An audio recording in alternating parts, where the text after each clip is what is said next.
Lifeboat Live, we have 4 simple rules. Number 1, we don't discuss politics, ever. Number 2, this is not a religious channel, and while you might hear people say, God bless you, or I'm going to pray for you, or I wouldn't have gotten through this without my faith, that's fine. What's not fine is to say, my God is better than your God, or here's why you're not getting into heaven. It's not going to fly. Number 3, we believe wholeheartedly if you can't control your tongue, then you can't control your life. So while on board, there's not going to be any cursing in the live chat, period. And number 4, there is no room for mean people on the lifeboat. Because we discuss very sensitive things from people's past in our group setting, we got to protect those people. The only way they feel confident and comfortable discussing those things is in an environment that is free of trolls and mean people. So if you're a mean person or you're a troll, we're going to block you for life. And if your account happens to be less than 24 hours old, we're probably a little suspicious right from the word go. Why? Well, because there are people in this world who enjoy being cruel solely for the sake of being cruel. It's not going to fly here. But if you're here because you're trying to get sober and live your best life, then you might find that the lifeboat is just that, a lifeboat. I'm Captain Tommy Scoville, and we will see you on deck.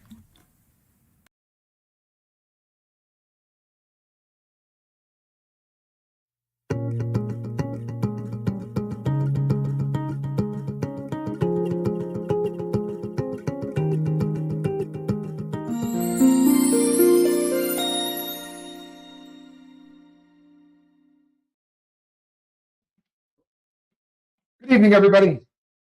I'm Captain Tommy Scoville, and on the other side of the glass, as always, is my partner, Captain Mark Wages, and you're on the lifeboat.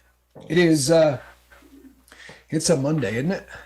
It's, I was just telling my bobbleheaded partner, this time of year, he was actually mentioning too that he said, Christmas is almost here, and he hasn't stepped foot in the mall or done any of the, the normal, kind of stuff that we used to always associate with Christmas, because technology being what it is now, you can Christmas shop the heck out of everything you're doing and never ever have to leave your house, which is pretty crazy if you think about it, but it is definitely the world that we live in. And that's causing a real ruckus around my office, because there's a lot of people that have decided that watches are going to make a damn good Christmas present, and they won't have to go to a mall to get them, which is awesome. I'm not complaining. I was telling Mark, I'm not complaining at all, but boy, oh boy, am I busy. And we also have now, officially repair watches. So, you can go to the store and, if you want a crystal replaced, or you got a watch that isn't running, you can send it out to us and get a quote on repairs. So it's good. Business is great. It's better than I ever dreamed that it possibly could be. And it's killing me. It's made for a really, really tough couple of weeks. My business partner is in Arizona, so I am sort of pulling a little double duty or extra duty or whatever you want to call it around here. But it is what it is. The holidays. Okay, people. So if you've been on the lifeboat for any length of time, and a lot of you have, this is going to be a subject matter that you've probably heard before. In fact, you probably heard it a couple of times. The good news is this. You're never going to hear the same one twice, right? It's not like we're redoing them. We're just revisiting subjects, and that's with everything. Speaking of which, there were, I had some, there were questions that I wrote down, because with all of the new people, I get people that just fire questions at me, and I don't want this to come out the wrong way. But here's what it comes down to. A lot of the emails that I get are people that say, hey, I need help. So if you've sent over 2 or 3 questions, I'm jumping to the guy that needs help email, and then I circle back. See what I did there? I said circle back. Yeah. See that. Good job. That was done quite a bit in the White House yes, press briefing room. There's a woman that said that. Yes. They edited it together, and it's one of the funniest clips you've ever seen. It's like 45 minutes of her going, circle back. So, but, and then I try to circle back to him, but what I've done now, instead of circling back, is I write some of them down, so we can just sort of bang out some of those questions all at once, and especially since A lot of them seem to get asked again and again. So my partner and I have absolutely no certifications. We're not licensed chemical dependency counselors. We are not. Well, there's about 6 other of those alphabet soup things that say that you've gone through some certification program. That's not us. We are self-taught, recovering opiate addicts that just have a heart for this, and that's sort of where we are with that. Also, we don't take money to work with people one-on-one. We've had a lot of people reach out to us, and you know what? We're honored as hell that you would even consider that. Yeah. But there have been some people that have reached out and would like us to perhaps consider taking someone in kind of an arrangement. And while that is something that is just an awesome concept, there are legalities involved in that, such as having that LCDC or whatever.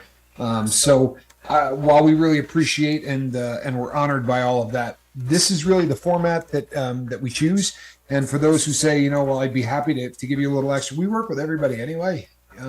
If it gets to the point where we can't, we're very fortunate in that 200 of you have never called in the same week. The first time that happens, we're probably going to have to figure something out. But we do seem to be able to fit most of this in, which is is good. It's nice that we can just talk, because sometimes, if we're on the go, we can use our cell phones and still kind of keep moving. So that does make a difference in what we do. It makes a huge difference. It absolutely does. And I'm glad you said that, because very often if you're in a pinch, the first thing you're going to hear from me is, hey, you know what? Send me your number, because it allows me to try to help people. And if I'm working on a watch at the same time or doing whatever, I promise you I can talk while messing up a watch as well as anyone else. So it just makes life a lot easier. And I have very large fingers. The typing thing, like on a phone, forget about it. Even on a keyboard, I tend to mash 4 or 5 buttons at a time when I try, but on a phone, it is just an impossibility. One of the other questions that comes up all the time is, where do we come up with the subjects? And are we open to yeah. Sorry. Really funny they asked that. No, it is. I almost knew that was going to get a laugh. Well, we both pick subjects and sort of roll with it. And the other thing we get a lot of questions on are we open to suggestions? Absolutely, we love it. And if you've been on the boat for any length of time, you probably have seen things where someone will ask about a subject that they want us to do. Very often, we can work that in quickly. It's something that we can jump on. One of the other questions that I got a lot in the last week was, have I seen the Xanax documentary? Yep. There's a documentary that has come out on Xanax. My bobbleheaded partner has, and has talked to me about it. I have not yet, basically because it's been burning the candle at both ends between the boat and my business. I'm staying up real late and getting up real early. But I am going to be fitting that in. And after I do, I will probably do a show on it. Yeah, right. We'll do a show on benzos, and because there's a lot of people that abuse them. It's got enough in it that we could. I mean, there's a lot, and I think it's kind of funny how when we talk about things, now they've got the jab for opiates, right? And now we come across the one with the meth, and now we're talking about benzos. All 3 of the main hammer dogs, man. I mean, that's for real. Yeah. I mean, that's probably, you're right. The big 3 when it comes to, although alcohol, they're saying, I should say alcohol. Well, and for the illicit stuff, cocaine is again on the rise. Okay. These things tend to go in waves. Coke went away for a long time, and now it's gaining popularity again. And isn't that just great? But so it tends to be a cyclical thing. But no, we do love suggestions. That's something that that really helps the show. We love it. How many shows have we done? I'm sorry, I didn't mean to interrupt you.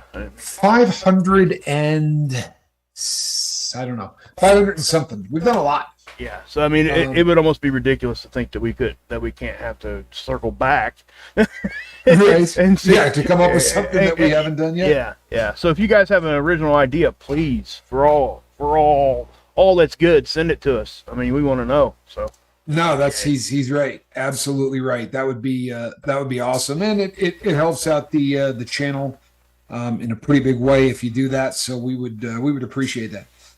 One of the other questions that comes up a lot is do we work with a script? And I'm absolutely honored that somebody could listen to what we're doing and think we work with a script. Yeah, yeah. But it probably says more about the fact that whoever wrote that question is probably not sober yet. And in answer to the question, we most assuredly do not use a script. I've never been any good with scripts. Even when I worked as a public speaker, I'm just not very good with them. If I'm constrained to that, we have bullet points. We'll write down 4 or 5 things we want to get through, and then we'll get to those. But no, there's no real scripting of the show. I think it comes out better though. I really do. I do too. You know, because we both. It's different when you're talking about a subject you have no idea what it's like. You know, then I could see somebody using a full script and stuff on that kind of a thing.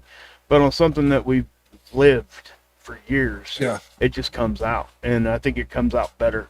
To be honest. Well, and let's as an example, the show I did on the Sackler family, you get all kinds of dates and all kinds of statistics and things that are kind of important to get right. If I write it down in a script, as fast as I give it to you, I will forget it.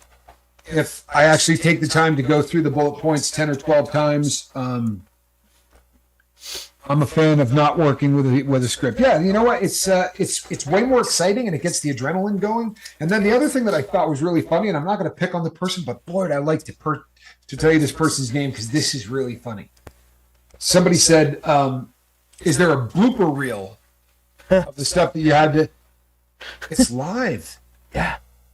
Right? Yeah. How could we we can't get rid of anything. We once we deleted a show because the big red button jammed. Yep. I was talking about somebody on the boat, and I said that they were one of the most beautiful people that you'd ever want to meet. And it's sad that there are people out there that, are treating this person sort of ugly. And it skipped like 5 or 6 seconds, so that what it literally came out as, "Oh, she ugly." Like that's And when you listen to it, you knew it was skipping because there was missing a huge section, but it was just too depressing to leave up there. We immediately, and it was a shame too because there was a lot of people that saw that. So there's your questions for the week. Now, the name of this tonight's show is the Words Matter. Words mean things. This was a big Papa Scobo thing. And usually, if he was saying it to us, we were not doing something right. We usually had said we were going to do something, or we were going to take care of this, or we were going to take care of that. Is the echo from Mark? Maybe. Tommy wears headphones, but does Mark? Yes. If Mark doesn't have he does have headphones on always. Echo. But if I'm getting an echo right now, let us know, because anytime any of that comes up, if you let us know, my bobbleheaded partner is a master of playing with all this stuff. You know what I mean? I'm very fortunate, to have a partner that's not just, a co-host, but a producer / co-host. So he's usually working the buttons like a mixer would, and dropping down picture quality, and doing all of these things so that if we're having any kind of problems with how I sound or how he sounds, usually we can fix it, but we got to know about it. So if we're having that problem, please let us know. I did I did notice you were a little louder than what you normally are. Could have been something I hit. So I think I got it now. Okay. So I just turned you down a little bit. Maybe it's just the day I've had. You know what I mean? No, I'm kidding. So you know what? If you take words mean things as a subject matter, you can go in 40 directions with this. You really can. Obviously, as addicts, we're not the most honest people in the world, right? I don't mean once you're sober, but as addicts, we tend to have to lie to everybody in order to keep the charade of our lives going. And this kind of becomes a habit, right? And to me, it is the most insidious part of addiction. I've said many times that the fruit of addiction is lies. And unfortunately, very often moving forward, we find ourselves struggling with this, right? I don't mean that you get sober and that you're still a liar, right? But words mean things. You can lie to somebody by accident, and it's something that actually happens an awful lot. Truthfully, in the scheme of things, when you first get sober, we would say to somebody in the life, "No, yeah, I'll have that to you on Tuesday." We as addicts would say whatever had to be said in the moment to stop whatever was causing the pressure in our life. Hey, you said you were going to clean up that, whatever, and you were going to, yeah, I'll do that in the next couple of days. No intention whatsoever of doing anything. You just want the subject matter to go away. It's indicative of addiction in general, right? We want to get back to status quo, always, as fast as possible. I don't feel well in my own skin. I need a fix. Somebody is asking me to do something that I don't want to do. Just tell them you'll get it done. Tell them you'll take care of it. Tell them you're going to do it. So don't drag this into the new life, right? When you make the list of who you want to be in terms of living your best life, I'm hoping that on everybody's list is that you want to be somebody that people can count on. You want to be that person that says, I'm going to get that done on Tuesday. Well, then you're going to get that done on Tuesday.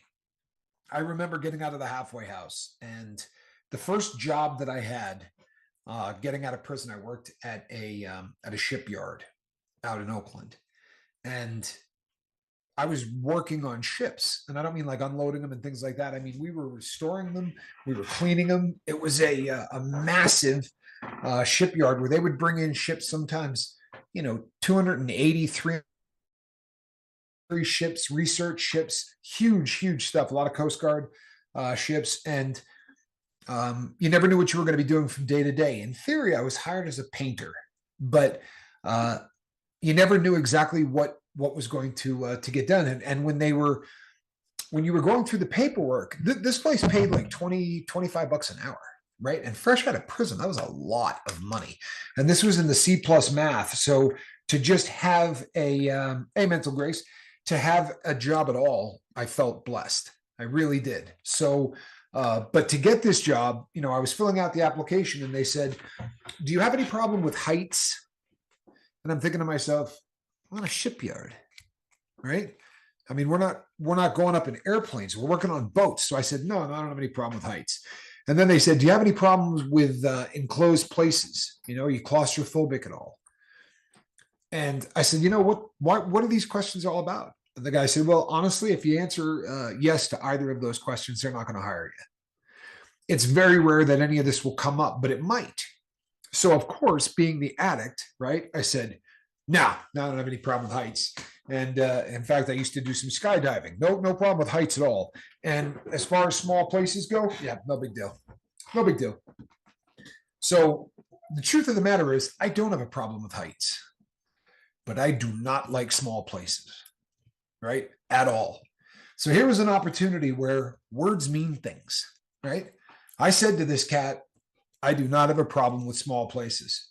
He took that to mean, oddly enough, that I don't have a problem with small places. So I remember going out and they said to me, we're sending you out to the research vessel. Not a very cool name. It was named after it was the Sandra Day O'Connor, actually. It was a government vessel that was named after a Supreme Court justice. But I went out to the Sandra Day O'Connor and they said, you're going to be painting. You need to take some paint and a headlight and some other stuff and down into the engine room. And I went down into the engine room and there was a hole in the floor, right, that you would have had a hard time getting a checkerboard through, right? I mean, this thing was honestly about the size of an iPad. And I looked at that and went, good Lord, man, I don't know, you could get the bucket of paint down there, much less get somebody else. And like the ignoramus I am, I kind of assumed that once you went down that hole, it was going to open up, right? The hull of a ship is more often than not hollow, right? You know, where the bilge is. However, this is a research vessel that would go out at sea sometimes for 2 to 3 months at a time, right? Not coming back in. So the hull of this thing was built like a labyrinth. And it was built like a labyrinth and filled with water, right? So what I was doing was I was using a special type of paint because they were going to be drinking some of the parts in there that I was painting, and the other parts were used for things like showering and washing up dishes or whatever. So this little labyrinth went like this, right? Like you would see a rat in a maze trying to get a piece of cheese. Well, that's the entire underside of this, and it was just tall enough so that if I got on my knees, my head would hit the top of it. And it was 260 feet long. And my instructions were to crawl in there and crawl through every single part of it, looking for things that needed to be painted. And I remember thinking to myself, I cannot do this. When I say I'm claustrophobic, people, I am claustrophobic. I mean, really claustrophobic. And I remember calling Johnny, my brother, and saying to him, man, they want me to crawl inside, you know, the smallest places you've ever seen in your life, man. I can't do this. And I'm not going to put my brother on blast, but one of the reasons that I'm claustrophobic is Johnny's fault. A little torture that he did to me as I was a child. True story. But I remember him saying to me, you told these guys you were going to do, you know, what you said you were going to do. Right. And me giving my word at this point, it may seem stupid. It really might.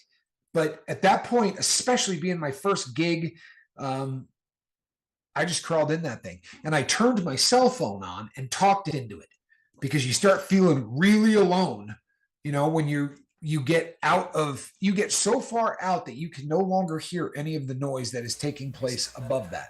You can't see the light anymore. And you start taking lefts and rights, and I couldn't find my way back. I got turned around in there, and I remember closing my eyes and praying. But I filmed all this, and a couple of them are posted.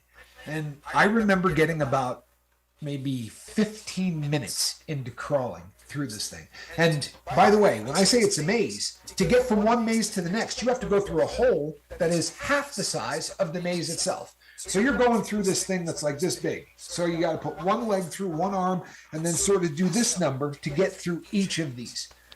And if you've ever seen my Instagram page, there's video of it over there. But I remember getting in there and saying, you know what? No one will ever know if I paint anything down here. Yep. Right? I could just sit right where I'm sitting, where I could still see the light of, you know, from where I crawled in, and you know, take a look at the watch and say, all right, in about 45 minutes to an hour, I'm going to crawl back out and go, nope, we're all good. Yep, everything's taken care of, no problem. And but I remembered my father. I could literally hear the voice in my head of my dad. You know, words mean things. And one of my dad's other favorite expressions was that integrity is doing the right thing when no one's watching. And I remember in the video, I remember one of the videos I made, I said, Dad, I hope you're watching. You know, because there's certainly no one else that's going to see what I'm doing. And I'm not bragging, people. I promise you I'm not. But my word meant nothing for so long. I mean, it meant nothing. Like, and family, even Johnny or anyone else in my family, they'd say, hey, I need you to do this. And I'd go, yeah, I'll take care of it. And you'd go to leave the room and he'd grab your arm. Are you really going to do this? Yeah, man, I'm going to do it. I told you I'm going to do it. And I remember once a family member saying to me, yeah, but you always say you're going to do it. And you don't ever come through with what you say you're going to do. And I was stoned, right? So it was no big deal. But as the drugs wore off, that left a mark. Like, that seriously left a mark. Yeah. And going forward, people, you get to decide who you want to be. Remember the other night when we talked about being sober as a clean chalkboard? Like, you just wiped everything off of there. Now, are people going to take you at your word in the beginning? Hell no. Why would they? Right? Why would they do that? But I'm telling you, people, it's like quitting smoking, right? You hear people go, I smoked for 30 years. What's the point? The point is, the medical community will tell you that in 2 months, your lungs will start to regenerate. Right? Within 2 months, they can look at you and go, damn, the lungs are getting better. Within a couple of years, what your body can do to come back from that is staggering. There are people who smoke a couple of packs a day for decades, and then they decide to get healthy and quit that stuff, and their lungs come back. They can run. They can do all of these things. Words mean things. And if when you come out of the funk that is drug addiction, if you come out and you make sure that everything you tell somebody you're going to do, then it's astounding how fast that you begin to, to win back that trust. No, are you going to win it back from everybody? No, of course not. There are people that are going to want to judge you because it makes them feel better about who they are. Right? Yep. That guy was a junkie. Well, and that's just how it's going to be. You know what? Let him. Don't let that stuff roll off your back, because your word, if what you're saying is solid, then what he's saying shouldn't mean squat. Truthfully, what you do with situations like that is you learn from them. I am never going to discount somebody's word who says, I'm getting sober. Do you know how many people on this boat have relapsed 25 times working with us? But if they tell me tomorrow that they're going to get sober, I'm going to take them at their word. Yep. Because if we don't, they're not going to move forward. Exactly. You understand? Sometimes the only thing that keeps you going is belief in yourself. So I didn't know until I got out of prison that I'm arthritic. Never knew. And I guess it makes sense because I've broken both hands so many times that they're just absolutely destroyed. And I had hand surgery on this one. They cut me here and replaced all of these bones. Didn't replace them, but says the man working on watches. Right? No question. Well, here's the good news. Love it. Right? See this thing? That's what works on watches. I just hold them. There you go. Like the parts are so small that nobody in the world could ever actually hold them with their fingers anyway. That's awesome, though. Usually, you've seen my head. I got to wear this big headset, people, with these big, looks like he's in surgery. 100 magnification. What's that? Looks like you're in surgery. Right? It looks like I'm in surgery, or the guy from Honey, I Blew Up the Kids, or whatever that is. But so I didn't realize this, and I got this job, and the guy said to me, "Have you ever used a sandblaster?" And by this point, I'm realizing that I got to stop lying to this guy, right? So he said, "Have you ever used a sandblaster?" I said, "No, I have not." And he said, "Well, the good news is we can get you squared away on this. It's a pretty simple concept. You point the thing at the hull, right? You squeeze the trigger, which is on a different anyway, and you blow all of the paint and metal. If you're not lucky, sandblasters are absolutely vicious, and they're very tough on the body. Like you got to lean into this thing, and you're wearing what looks like a space suit, because if not, all that sand will come back and hit you. And it's a terrible environment."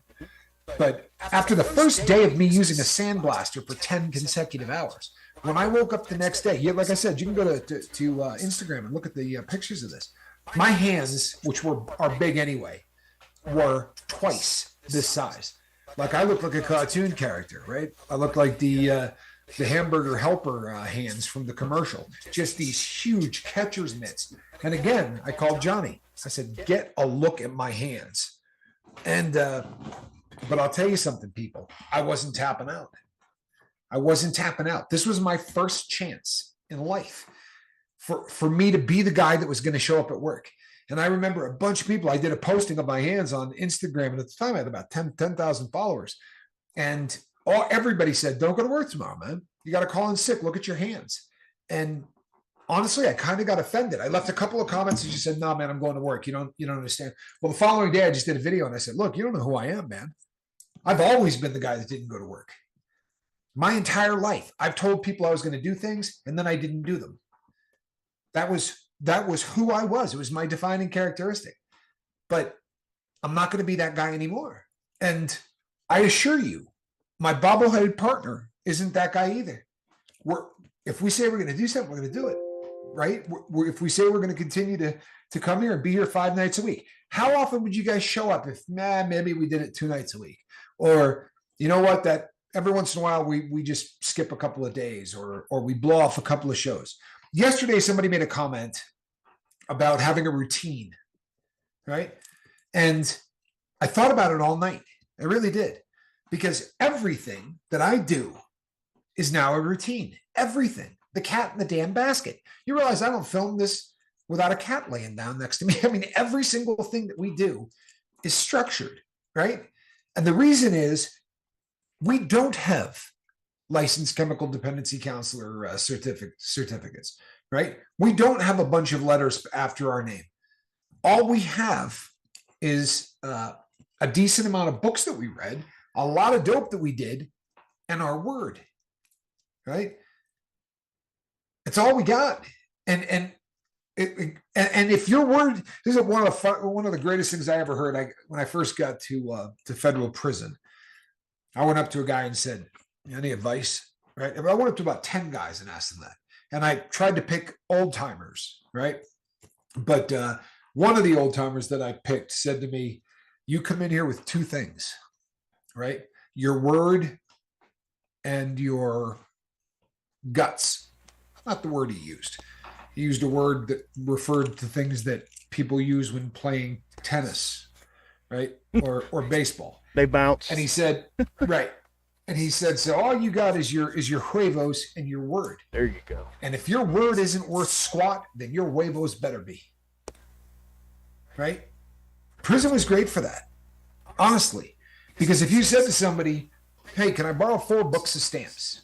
Right? A book is $6. Oddly enough, it's $10 worth of stamps, but I won't go down that rabbit hole today. But it's so it's a $6 book of stamps. You say, can I borrow a couple of books of stamps? That's the currency in there.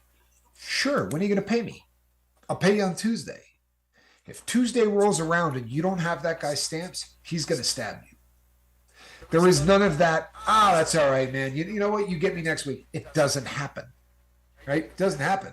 So it was a training ground for words mean things. Because if you tell somebody, if you knew the number of people in prison who died for $5 or $4, and the idiot who killed them will say, well, it wasn't about the money. It's the principle of the thing. Okay? And they're literally willing to kill for it. So it's astounding that so many of those people hit the streets and then completely lose the ability to keep their word. So as we get into the holiday season, right? Don't promise things that you don't want to do. You know, we did a show on this once. As addicts, we tend to put ourselves into positions. We say yes to everything, right? We want to be the people that are going to help. I'll help. The other day I went over, remember the guy whose deck I built? If you've been on the boat a long time, you remember I went over just to help a guy pick up a couple of boards, and it turned into a 3-day adventure of me putting in like 8 hours a day. Yeah. Well, this individual called me up and said, I'm trying to take something to the dump, and I know you got a truck. I recently have acquired a truck. It's a new addition, but it's parked in front of the house, so the guy knows it's there. I said, yeah, I got some things going. Okay, I'll do it. So not only did I have to take this thing, but I had to go over to the dump to get rid of it, and I paid at the dump, right? And you do tend to let people take advantage of you a little because you were such a lowlife that didn't care about anybody in the past that going forward, if someone says, hey, and it's easy to take advantage of somebody that just got sober. Yep. Because if you say, hey, will you do me a favor? 99% chance they're going to say yes.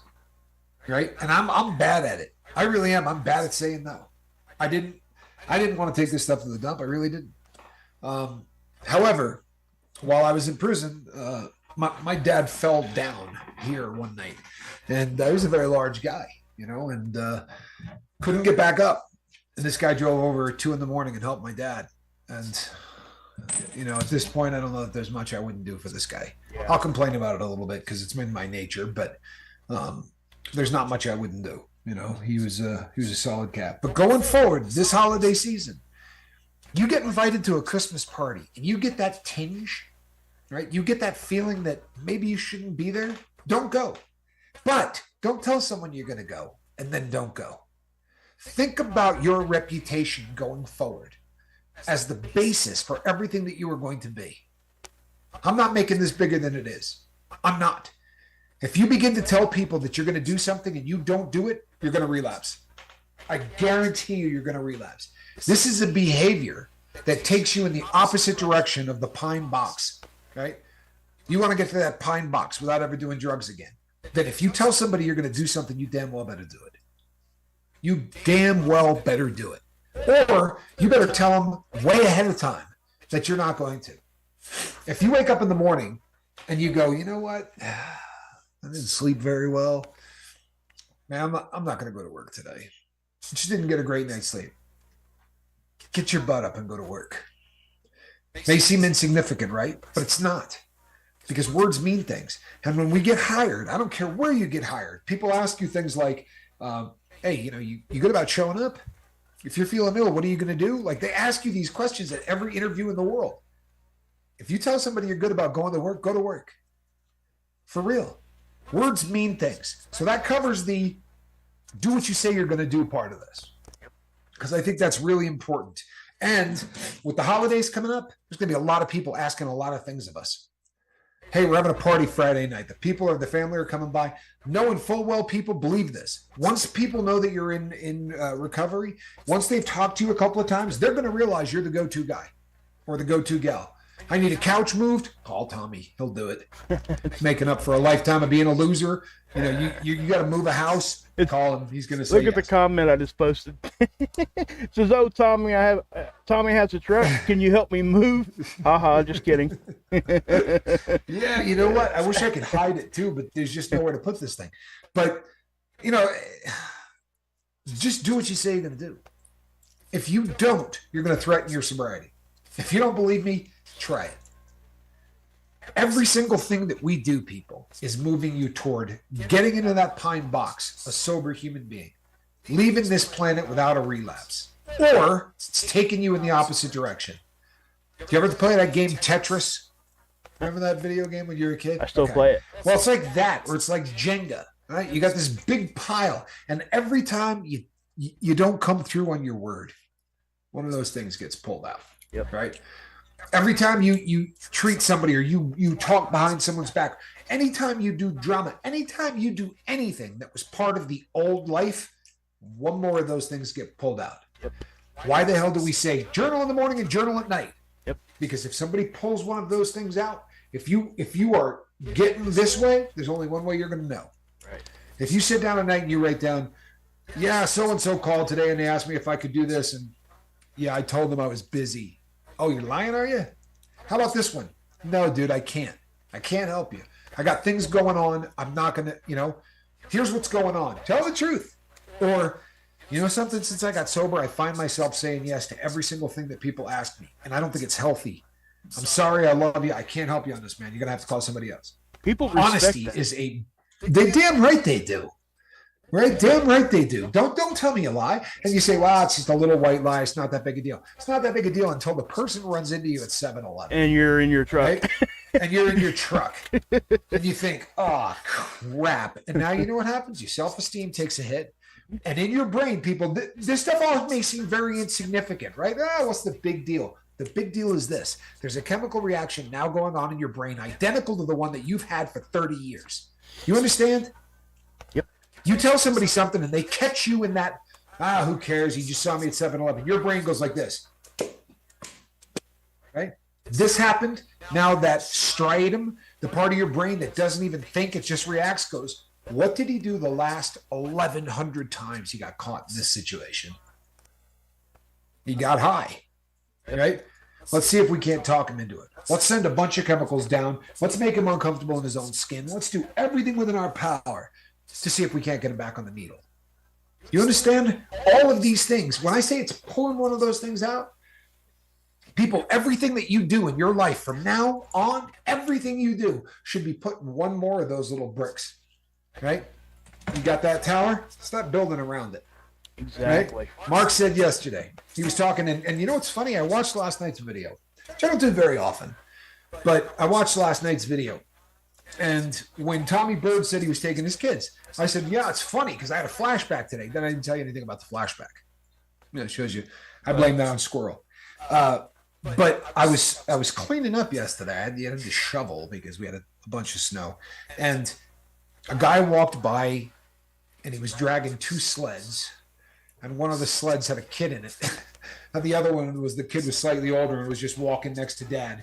But Dad was pulling one kid in a little sled, and they obviously had just come from the hill because we've got a fairly decent sized hill behind us. If you saw the Stroming video, about 200 yards up, there's a very good sized hill.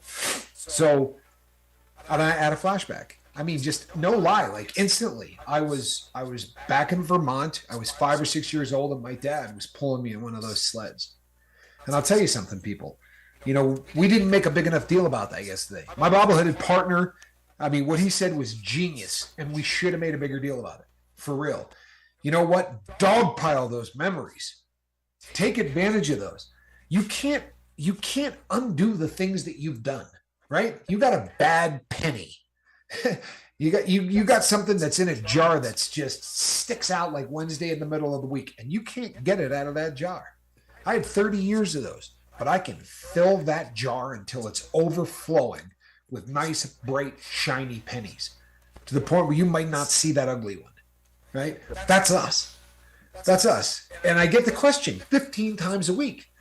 Man, how do I get rid of these awful memories from my past? How do I forget the things that I've done? You're not gonna, right? You can't get rid of those. They're gonna be there. So fill them around, pile around the outside of them from floor to ceiling with memories of taking your kids sledding. Yep.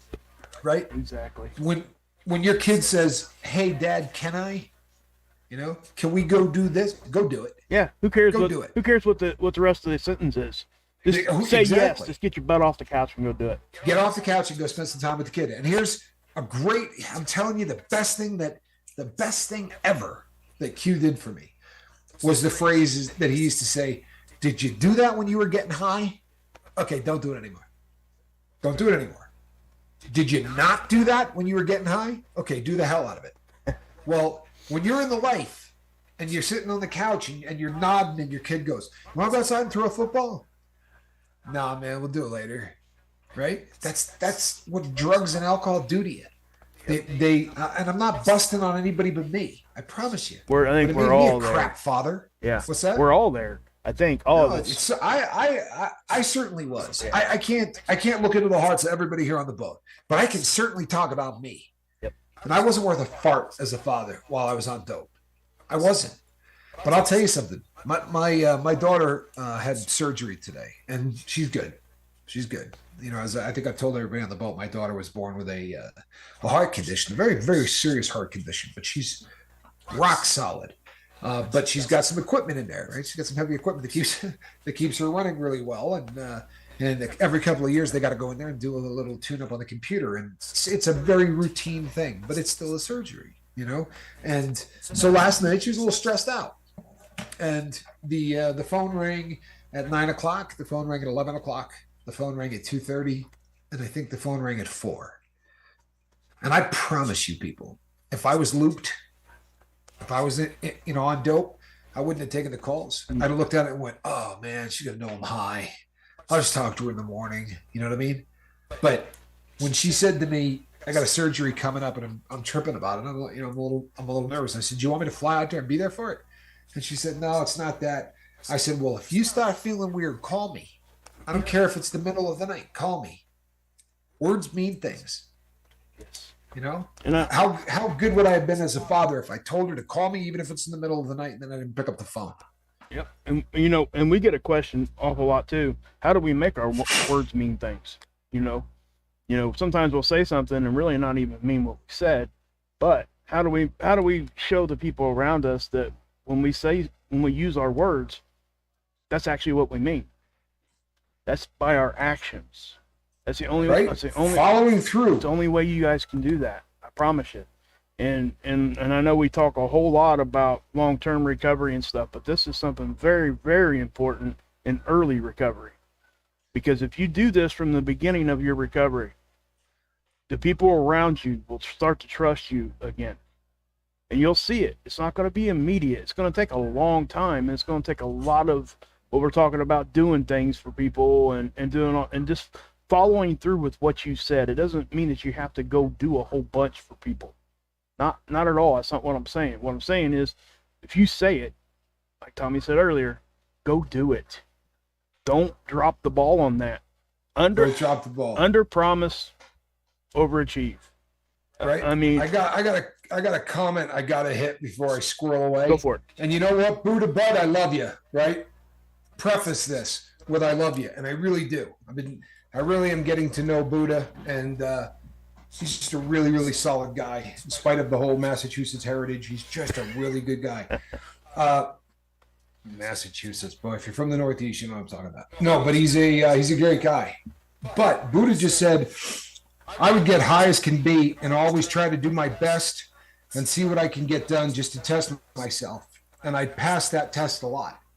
You know what? You passed it a lot less than you thought you did. Believe that.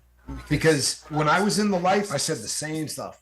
I really did. I said the same stuff. I used to say things like, yeah, you know what? They don't even know if I'm high. The only time anybody ever knows I'm on drugs is if they see me sober. None of those people ever knew I was high.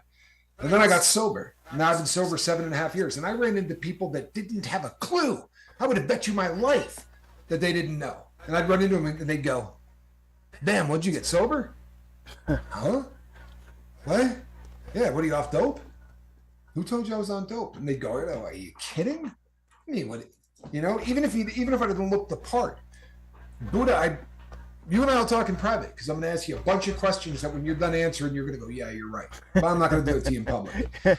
But yeah, we believe, even spending time with your kid. My son will tell you that when my son was growing up until he was about 11, I spent all the time with him. We did all kinds of things, father and son. I took him skiing. I took him everything. But if you think he got the best of me, then you didn't see me when I was on drugs, because he didn't get the best of me. The best of me is I don't have to sneak off to get high. The best of me is, yeah, we're going to go skiing, but we're only going to go skiing for 3 hours, right? Because the dude bringing me the dope took 2.5 hours to bring it. So me and my son sit in a parking lot while I tell him lies of one kind or another until the guy can show up and bring me my dope. You understand what I'm saying? Did I take him skiing? Yeah, you bet. Did I take him skiing sober? No. And it's not the same thing. It's not. You know, people talk about quality time. You spend quality time with your kids. Spend quantity time with your kids, right? Spend a crap load of time with your kids. It's not about going out and taking those 45 minutes a week where you're really, spend a bunch of time with your kids. Because if you don't, you're going to be spending a bunch of time taking phone calls while they're call and collect. Exactly. Right? Honestly. Yep. And the saddest thing about drugs is, no offense, Buddha, I love you, brother. But the saddest things about drugs is we will convince ourselves that these things don't turn us into something other than what we want to be. You know, we'll say things like, a lot of people really get devastated by this stuff. But you know what? I'm far more functional than that. Well, you know what? You might be better than A, B, and C, but you're not even a fifth of what you should be. Right? Don't judge yourself by what you can get done when you're high. Judge yourself when you are doing that sober and watch how different your life is. Right. Johnny comes on and he talks all the time about all of the different businesses that we've run. And we have started tons of them. People I storyboarded and helped direct an infomercial. And some of you have seen it because the haters put it up like it was a big secret. Hey, look what we found. Man, I talked about it on the show 40 times. But that one cracked me up. But actually, I did several of these infomercials, but on one of them, I was actually in it. So that infomercial did $56 million in sales in the first 14 months. Crazy, isn't it? It was the most successful direct response infomercial in history at that point. Right? That's successful, right? I mean, would you say that's successful? Oh. When it was all said and done, I had $26,000 in my bank account. Not because I blew $56 million. That's what it did in sales. But I could have gotten about 15 to 20% of that for me. But I was a degenerate drug addict. So when they came forward, they said, so here's how it works, man. You can take a payout up front and we'll give you a check right now for X amount of money, or you can get paid on the back end. Now, it's going to be about 9 months with editing and all of that before the first check comes in. And before you really start seeing money, it'll be about a year into it, right? But that's where the big money is. Yeah, cut me the check. Exactly. Pay me, cut me the check. And what should have been literally $8-9 million, I took about 180 grand. And they felt so damn guilty about it that they bought me a couple of ridiculous wristwatches and gave me $50,000 in cash. Because they got rich enough to pay off their houses, drive Ferraris and all that on my back. Yep. On the things that I did. And you know what? That's one of 50 of those examples I could give you. But the business that I'm doing now, I've never attacked anything like this. I used to say all the time things like, you know what? I'm solid as hell. Like, yeah, I do drugs, man, but look how hard I work. I did this, this, and this. Man, you don't know what you're doing. You don't know how hard you work. You don't know what you're getting done until you try it the other way. Until you try it the other way. Go ahead. I can tell you guys this, there's three things that I can just immediately point out about, who Tommy is actually. I see it. You guys don't get to see the background parts and all that kind of stuff. He's very, very dedicated to this business. First off, though, he's dedicated to this boat. And even above that, he's dedicated to his family. It's very easy to see his priority list just by watching what he does. And I know you guys don't get to see that, but I do. So just know that that is a good formula for a good life. Even though we were talking about even pre-stream. It's hectic, it's stressful, but it's a good thing. It's all good. And, and that does change things when it's all good stuff. Even you can be busy, but whatever, who cares? That's what we want. When you're in recovery, you need to be busy. You honestly really do. Boy. But Andrew had a question a while back here. I'm going to go ahead and put it back up. Sure, fire it up. We'll go ahead and I'll read it to you too. It says, it's a great one here. How do you repent from one of those slip-ups if you didn't do something you said you were going to do? Well, here's that's an excellent question. Now, repentance comes in a lot of forms. Do you mean how do you talk to the person you burned? Right? Because if that's what you're talking about, now if you were using at the time, I think he's talking about, because it was when we were talking about after we were clean and trying to do the right thing. Yeah, 100% absolute transparency and honesty. That's how you do it. You go to the person and you go, you know what, man, I told you I was going to do this and I didn't do it. And you know what? I can tell you right now that I got sick. I didn't. I can tell you right now that, an old friend came in from out of town, right? I got a flat tire. I didn't have money for cab fare, right? I didn't. I blew it off. And I'm sorry. I care about you way more than that. But this is a residual from a life that I led. And I'm really fighting to get through this. But you got my word that I'm going to make up for that. I'm going to make up for that. I'm never going to tell you anything that I don't pull through on, and next time I'm going to call you and say, hey, I'm handling this. I'm on my way to you. Right? You will know that I'm going to get this done, but please don't give up on me. Don't not call me next time. Because I promise you, man, I'm sick about coming up short on this. I really am. Like, this is devastating to me. I'll bet you that this is hurting me a lot more than it's hurting you. Honesty. Out in your face transparency. There's something people, the whole own it thing. Why do you think I do that? Right? Why do you think that? You think it's pleasant for Mark to come on here and tell you his Christmas story? People, if you haven't heard the Christmas story, there's not enough time, but you'll hear it before Christmas. Yeah, I promise you. If you haven't heard it, you're going to hear it. And it's just, I remember the first time I heard it and he said it on the air.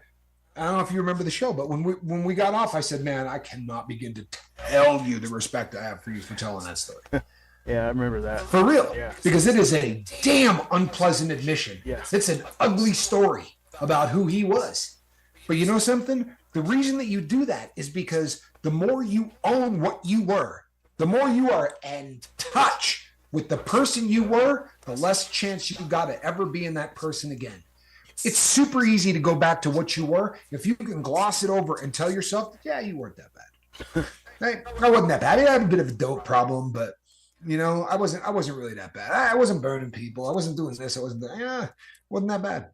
But if you own everything that you were, right? I remember going through and making lists of my top 10 biggest dirtbag things. We got a time for a real short one. Go for it.